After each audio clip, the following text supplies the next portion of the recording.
I suppose since I slept, it's now time to get him to tell me about himself, Philethus. I forgot how to say your name already. And I forgot to level up. Awesome. Smart me. Let's see. Yeah, I will happily level up. Select one of the following options to spend your experience points. Drops in once per tier. I want to improve a skill, increase a stat pool. I think I'm going to increase stat pools. That up. I feel like I'm going to use intellect a lot to talk, so I'm going to just actually put all of mine in intellect for now. Maybe next tier I will change that. Oh, and it gave me all my points back. I didn't have to spend that 40 currency to sleep to get my stuff back. All I had to do was level myself up. Great. The Philethus regards you silently, implacably, still scrutinizing, still seeking. Gonna persuade him to tell me about himself. My god, it takes so much. I will spend a point, and nope, still nothing. Failure. For a moment, the Philethus' face darkens. Then, without inflection, it answers. The cursed Kui hungers, and it feeds, but it is denied satiation. Please tell me about yourself now. I've done all I can do. So I guess it's time to go to the underbelly and meet that this White Death assassin lady. Yep. All right. What's this thing? Embedded in the cliff wall is a massive structure that clearly predates the buildings that surround it. Cool. Yes. Cool, cool.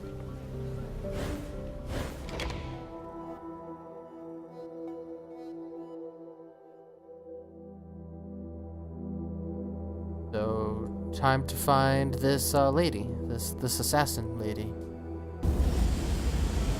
They tell me to be cautious of. There's mutant. There's some underbelly thugs. I'm gonna go talk to the thugs. How you doing, thugs? Interrupting a chat's a good way to get shuckered. What is it? Nothing? You like barging in the conversations, huh? Yes. Yes, I do. I really, really do. Yes. Now. This is loud. There's Allegern. He's back. He's down here. I'm ready. There's a headless man. Zrao. You gotta be tough to run a business down here, even if you're bonish. Bonish, or I didn't get to read it. Whatever. There's stuff on time. That does not look healthy. There's Monthpaw. This isn't the Monthpaw. This Lissom Jack looks down on his luck, judging from his bare feet and dusty jerkin, but he takes in his surroundings with a hopeful gaze. As you approach, he smiles and throws out his arms in greeting, which reveals the tools of his trade on his belt. What are they? He puts a finger on the side of his nose and gives you a wink. How now, helpmeet? Got any vert plod for topside slipper? Yeah. Say again? He nudges you with an elbow. You know, friend. Any wall dancing for a nimble?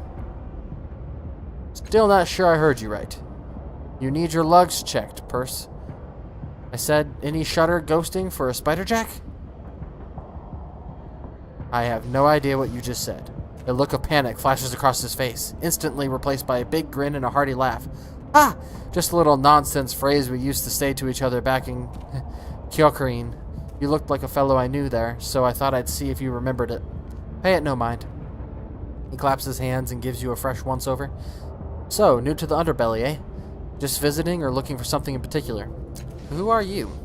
He bows. Manthpaw, professional fenestrationist? I recently arrived in the big city from fair Kyokurine. My god, these words are gonna kill me. And at your service. Where is Kyokurine? Whatever. What? You've never heard of the old song? Do you know the way to Cokerine? No. He starts singing. I'm not gonna sing. Sorry, folks. And back of the in the back of beyond, east of the spire and west of the Vrond. That's where the girls are footloose and free. That's where my sweetheart is waiting for me. No? Not one of your favorites? Ah, well. Okay, what's a fenestrationist? Oh, well, I open windows for a living. Yeah, I'm sure he opens plenty of windows. Comes out with their goods and their livelihood. But, what can you tell me about this place? You know, the underbelly of a city that's probably filled with thugs, as it was already already shown. Man, he smiles sly. What can you tell me about the shins in your purse? Have you got a few to spare? I'm skint at the moment, and it's making it hard to remember things. I don't have enough shins. Well, come back when you do, and I'll tell you everything you want to know. Farewell. All right. But hi, sit. No idea what these people are? Crooked Queek. What's a Crooked Queek? Or Crooked Creek. I don't know. A small, hollow-cheeked mutant sings a soft, wavering tune to herself. Yellow bruises discolor her skin. Wounds formed not from violence, but from malnutrition, and her prominent bones bend and twist at odd angles. That's sad. Still, she smiles. She smiles at the oily water, devoid of any fish. She smiles as she arranges her empty basket beside her, and she smiles at you when she sees you standing over her. Hello, I'm Kurt Queek of the Cold Canyon tribe. I haven't seen you down here before. I hope you're not here to fish. They're nibbling instead of biting today. Did we just say it was fishless? She coughs into her cupped hand, a raw and ragged hacking that bends her double. You take her for a child at first, but after studying her features, it's clear she's in her late teens. It's only some mutation, and her bony stature, born of starvation, that makes her seem childlike. You said you're part of the Cold Canyon tribe? Are they down here too? No, she says lightly. They're all gone. Either dead or gone. She still isn't meeting your eyes. There used to be a lot of us. We came here when I was a baby, running from, she pauses, thinking, a war. Some sort of war that never ends. My parents thought we would be safe here, but the tribe died off, one by one. She turns away, wiping her eyes. This city is hard on people like us. How was the city hard on your tribe? They were used to living in the wilderness, so they knew what they could eat safely. Here, it's not so simple. My mother told me that 10 people died eating tainted food before we found this fishing hole. She stares into the murky water. Then there's the diseases you can catch in the city, and the hate. A lot of us were killed just for being hard to look at, I guess. Is it as hard for you to survive here as it was for your people? No, she says, smiling. I don't have a lot to eat, but I'm more resistant to sickness than my parents were, and people here know me. They leave me alone. That's nice. Everyone in your tribe is dead? Not everyone, she says with a brave little smile. I'm here, and some of us just left for better places. I bet they're doing really well. Do you know where I might find a woman named Matkina? Maybe. Matkina? She gasps. That's not what people call her. He leans towards you, eyes as round as coins. They call her the White Death, she says. She's an assassin. I don't know where she is, and I hope I never do. I like how everyone knows her. It's like Matkina, do you know? Oh, I know that name, but that's not what they call her. They call her the White Death, and she's an assassin. Like, everyone knows she's an assassin, and everyone knows, like, her nickname and her actual name. I feel like that's not a good thing. I feel like people would know White Death before they would know Matkina, but now they do. They know it all. That's interesting. Who knows why? There could be a good reason for it, but I feel like as an assassin, I wouldn't really want my normal name. It may not actually be her real name. Who knows? But anyway, moving on. Why are you scared of Matkina? Because she's an assassin and White Death. They say, she begins, then drops her voice to a whisper, they say she could freeze your blood by speaking your name, and if you look her in the eyes, all of your hair will turn white. That is frightening, I guess. I don't really believe those stories about Matkina, do you? She blushes. No, she says, but she is a killer, and she bites her lip, I have a soft spot for scary stories. Cool. So your real name is Cricked Queek? Sort of. My parents call me Queek, but the nickname came later. She hunches over, her eyes darting shadily from side to side. It's because I sell junk for high prices, and bribe the levies to carry people off in the night. He laughs. No, not really. People call me crooked because I look twisted and broken. Oh, so it is crooked, not crooked. I like saying queek better, though. I don't know why. Don't you mind that people call you crooked? Not really. I can't call them liars, can I? She smiles, but it's not the radiant thing you saw before. Are you sure you don't mind people call you crooked? I do, she admits softly, but I won't be less crooked if they stop. Fair. Why do you think the fish aren't biting? Might as well ask that question. The fish down here are pretty fast and smart. They're nibbling at the bait, then swimming away. She watched the lines with a combination of hunger and wariness. It's hard for me to get to the pole in time when the rod twitches, and harder to reel in the catch. I'm not very strong. Can I try fishing with your gear?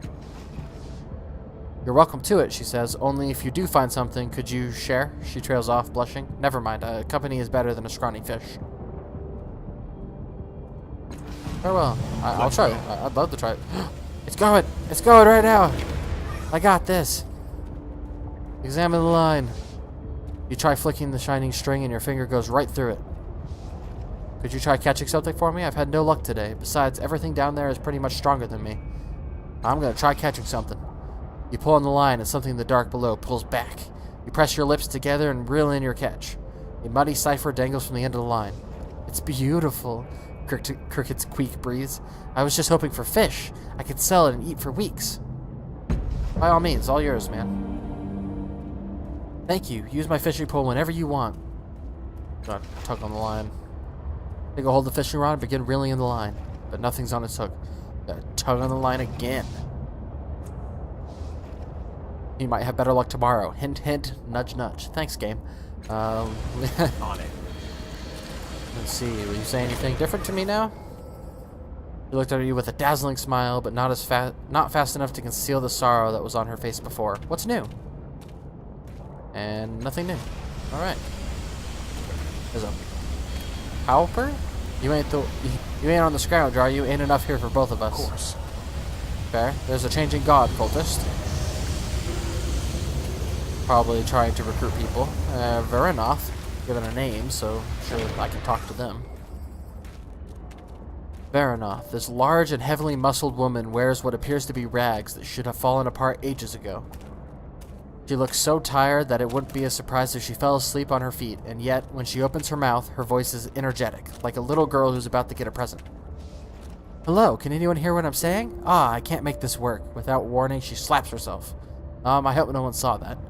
I saw that. Who are you? Are you talking to me? Her head swivels awkwardly around, trying to catch a glimpse of you. Oh, you are! My name is Verenoth, champion of the wastes! The woman flinches at the sound of the very different booming voice that came from her own mouth. That's not my name, you stupid thing. It's Verenoth, champion of the wastes. Damn, I come from a land you've never heard of. Damn it.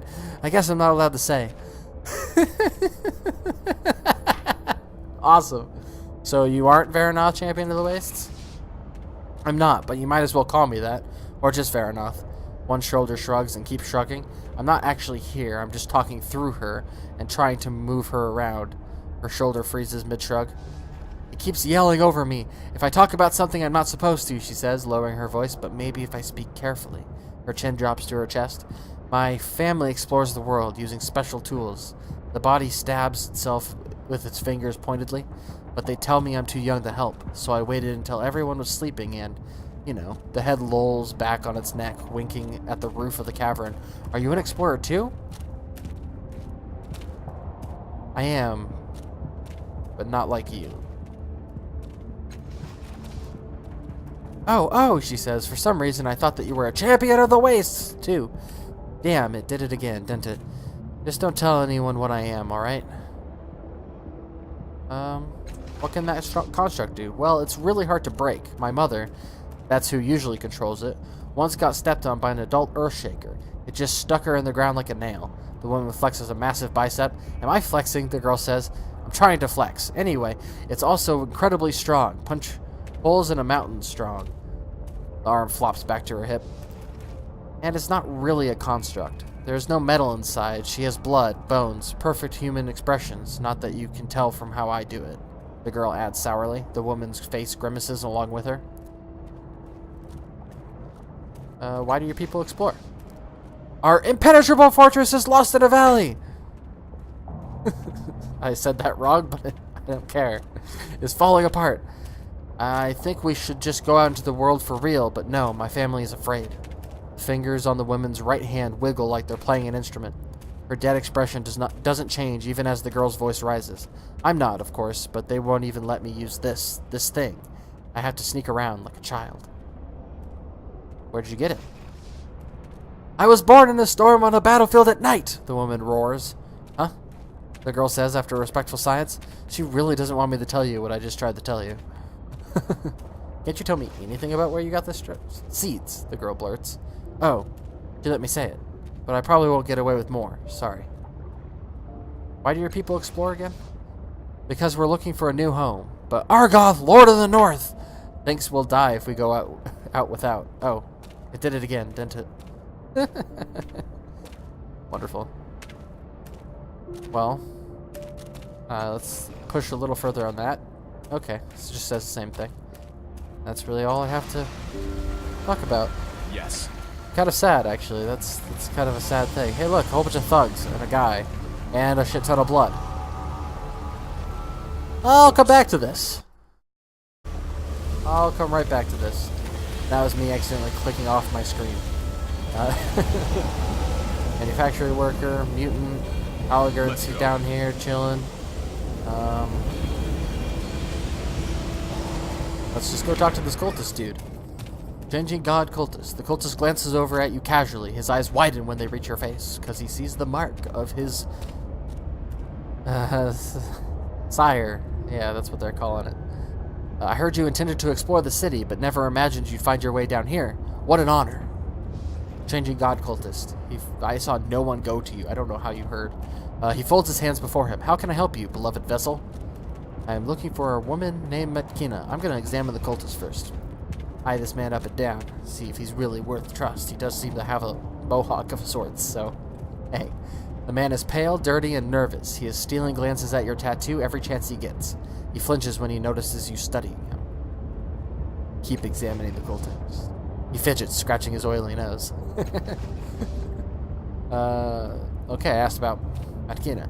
The cast-off? Not recently, he says, but she does work with Folsom from time to time. He may know where she is. Oh, he was over by the big giant thing full of blood. Not full of blood, but the very, very bloody room. I feel like I want help on this crap.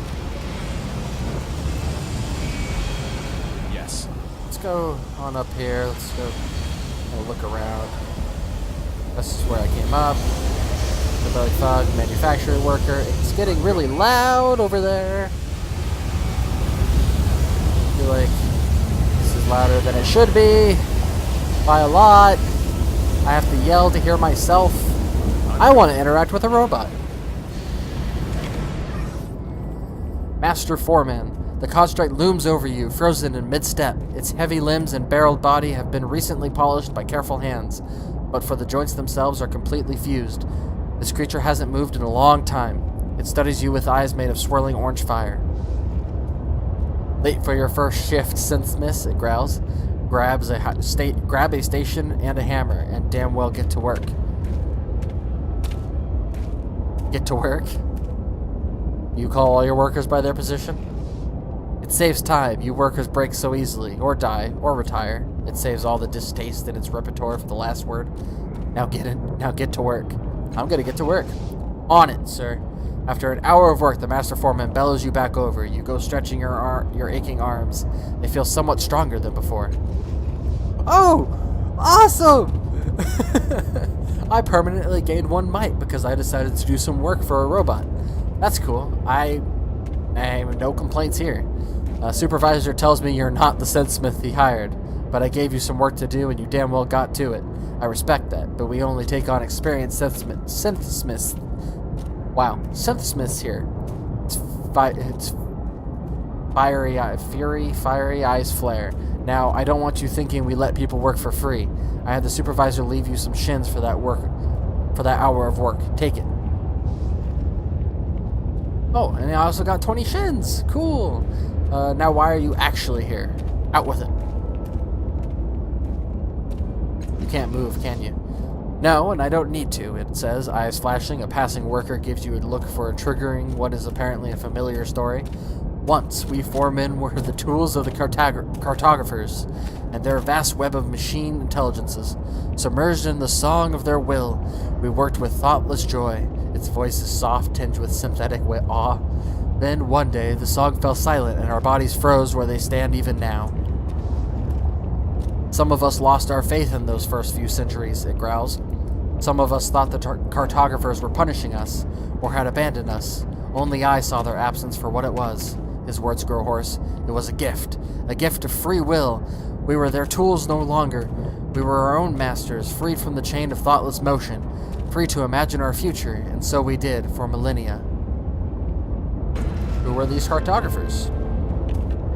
All these tides rising and falling are messing with my brain because I don't know what they're going to do. Don't know their effects. We don't know, it admits. The most we know of them is their names in the code, and the vessels we were building for them that they never claimed. Our creation came at their order, but we have never known their faces, only their song. While the others dithered and wails, I bent my mind to the future. It continues, I analyzed the work we had done for the cartographers. To my shame, I found flaws in the process. I removed them. Its eyes burned brighter. For the next cluster of centuries, I studied the vast catalog of known technology and Numenera in my mind and strung them together, creating new inventions for the day when the cartographers returned and reactivated us. But that day never came, he sighs. The humans eventually did. Yes, and though you are flawed and fragile, you make perfect tools, just as we had once been. Your people found us, and the era of my greatest work began. They asked us to help them raise the city until it cast all others in shadow, to cobble their artifacts and their trinkets into grand devices that would power every corner and make them safe from their enemies. And I told them, it coughs as if holding back tears, I told them I had a plan. You see the fruit of our mighty effort all around you. I'm looking for an albino.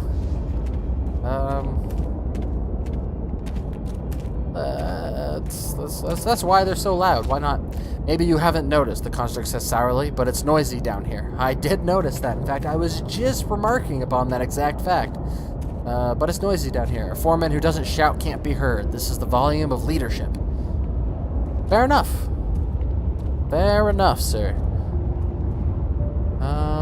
Let's see. Tell me about other constructs. I may have looking for an albino woman. I may have some business for you. Well, I can't move, but let's ask anyway. You need work done? If it can be built, fixed, or solved, you've come to the right place, the construct says. I need advice on repairing a crystalline device in the reef. Consultation, eh? Tell you what. Bring me a piece of the device to examine, and I'll count the examination as payment for advice rendered. Deal?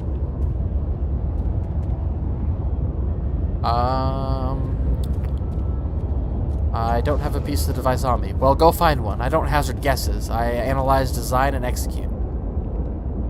Fair enough.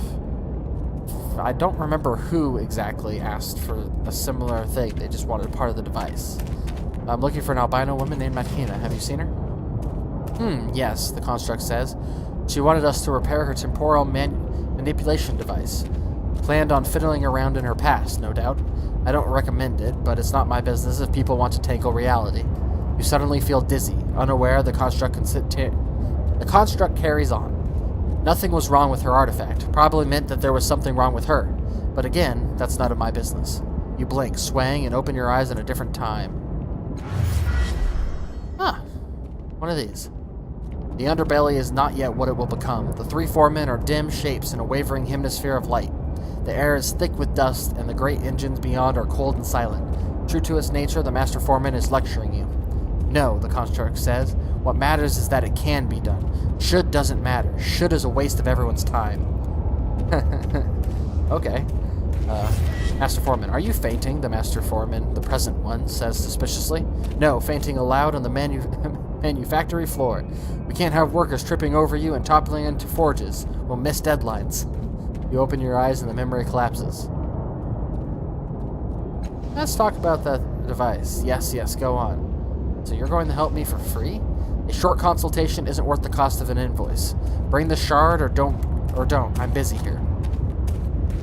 Maybe I can go back and get it on my own. Like, just walk back there. Can't you send one of your workers down to the reef?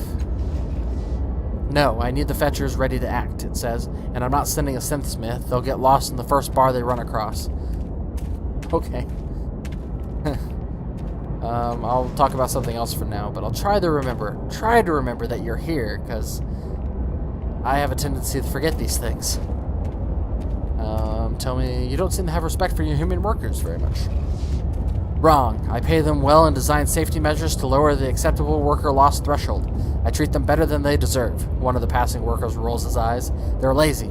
They demand time for sleeping, eating, fornicating, and excreting, and they refuse to tell me when each of these activities occurs. They are disorganized. I would replace them with automatrons in a second if I had the proper materials. What's your problem with them again? They are inefficient and useless to me when they die. They go soft.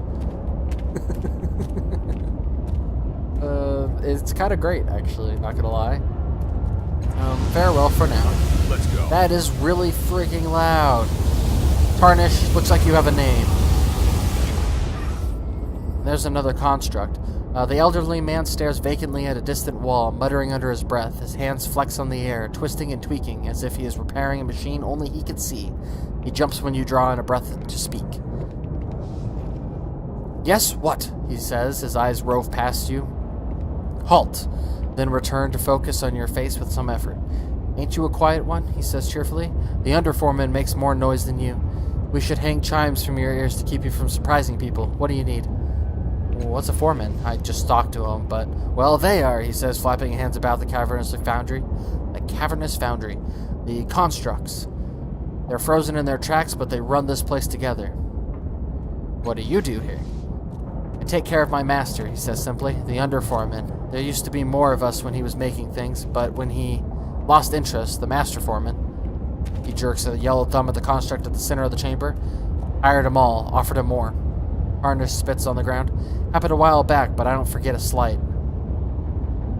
How long have you worked with the foreman? Couldn't say, he says, his brow furrows. On my first day, I'd already met my wife, but she was still married to... what's his name? With a fishhook tattoo. And I hadn't lost the finger and grown it back yet, so he peers at the ceiling, mouth working. 70 years, give or take? I should retire, but there'd be no one left to mind him if I left. But why do you keep calling your master he? I've worked for him a long time. Guess I stopped seeing him as a thing and more like a him. All of us have our little ways, even him. Okay, farewell. Let's go talk to this dude. Crippled foreman. Segments of the bisected construct's legs lie... Oh, man. Bisected construct's legs lie scattered around it. Someone has painstakingly altered these pieces, giving them small limbs and tiny metallic heads. Nonetheless, they aren't moving. The larger construct turquoise eyes flicker out of sync with each other as they turn towards you. Crippled foreman. I do not understand, it says. The voice emerging from the grill around its eyes is soft, as though you were hearing it from far away. Don't they want to live? The viaducts are open. The commands are received, and yet its eye lights flutter. Every time I give my children life, they die. These tiny things are your children? Not anymore, it says. Now they are inanimate and lifeless. Their adaptive personalities have been lost. I do not understand why they are dying. I have given the subject of procreation a great deal of thought over the last century, and there are no errors in my calculations. My assistant Tarnish built my children's bodies to my precise specifications. Their intelligence reservoirs are shielded against permanent loss. His eyes look away from yours as if it's embarrassed, and I want them to live. That should be enough.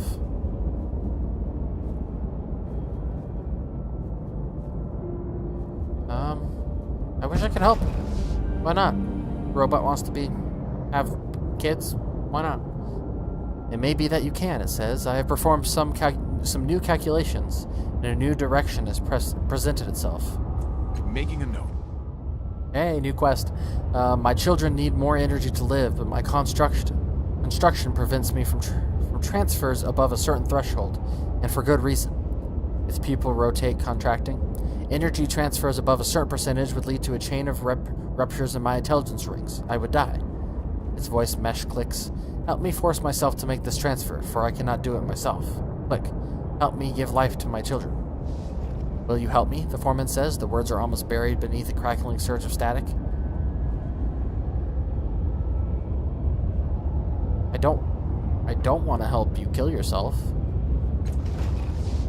Very well, it says. If you change your mind, my assistant Tarnish may have some ideas on how to proceed. What if I just talk to you again? What did you tell me?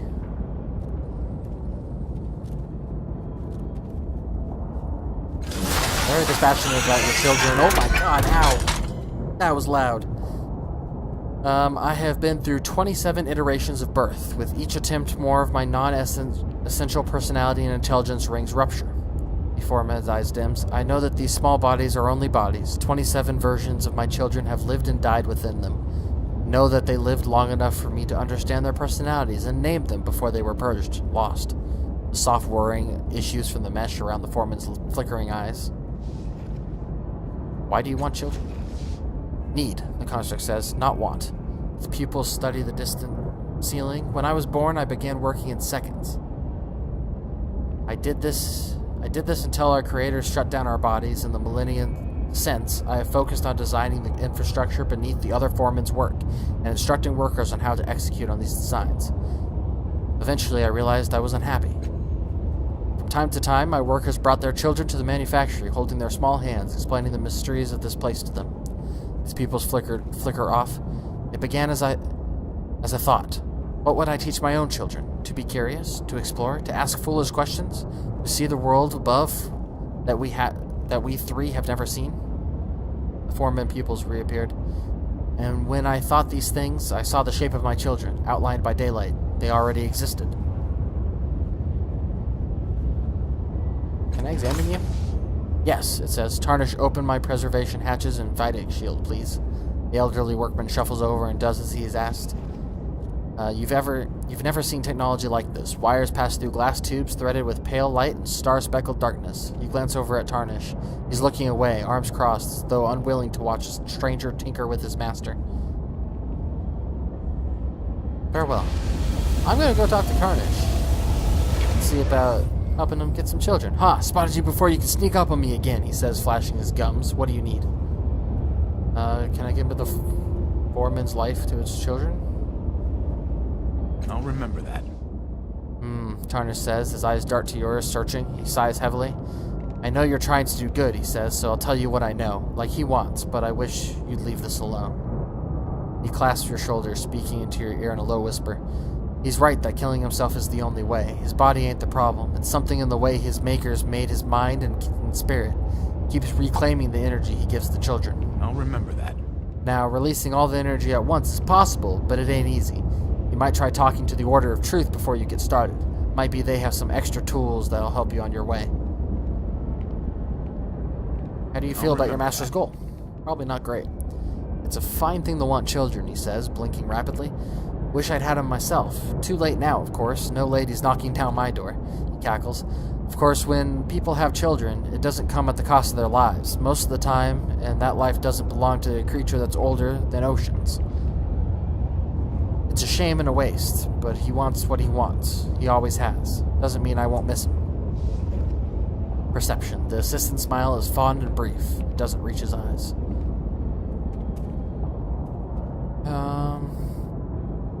I don't know. How long have you known your master again? Couldn't be more than 50 years, he says firmly. Farewell. Go. That's...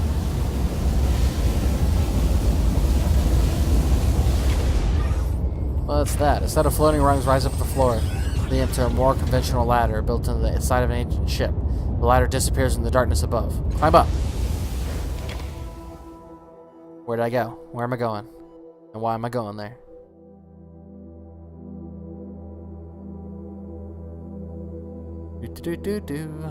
Going somewhere. Ready. Oh. Where's this place? Let's go. Oh, is this... If I went up the stairs there, would I come up here? Of course. Probably. Petitioning stuff. Yes. Now. One of these is probably like the Order of Truth is up here. All right. I'm gonna just go back down for now, because well, the Order of Truth was a possibility of helping me as well. I kind of feel like I want someone to be around, like, be around me, you know, so whether it's Alagern, or Calstige. I'm not sure though. I don't really know which one I would prefer in this particular case. So I'm gonna go back down, and I think that's what I'm gonna call it for this one. And I'll pick back up with. Actually, I don't know what I'll pick back up with. I'll pick back up with either getting Allergan or Calstige, or going to talk to the guy sitting outside the thing of the bloody room, trying to find the White Death. So fun stuff, fun and exciting stuff. I've played a bit. Feel like I haven't done a lot, like action-wise, but I've done a lot of talking to lots of people and a lot of lore dump that I will struggle to remember. So it's gonna be a thing. Down I go.